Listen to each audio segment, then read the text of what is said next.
fois sur la page de mon nouveau lead, je vais pouvoir rentrer tout un tas d'informations qui n'auront trait qu'à ce prospect. Ça va du téléphone, du site web, ça va aussi sur des éléments sociaux.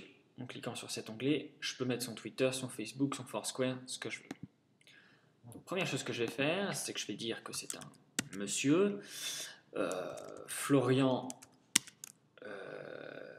Doutu, voilà, et son email c'est testmailer.co1@gmail.com. Je peux aussi mettre des informations comme donc sa société, sa position, tout ça. On peut le remplir soit immédiatement, soit plus tard. On pourra revenir et toujours éditer le prospect.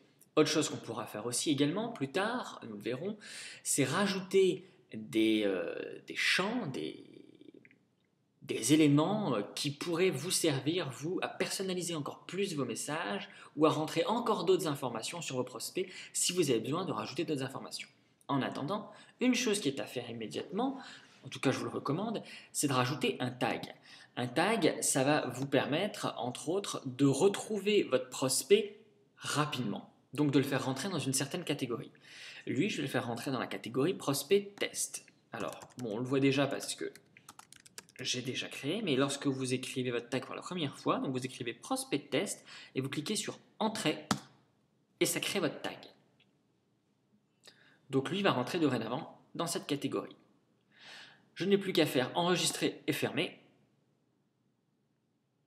Et voilà, mon prospect est créé, Florian Doutu.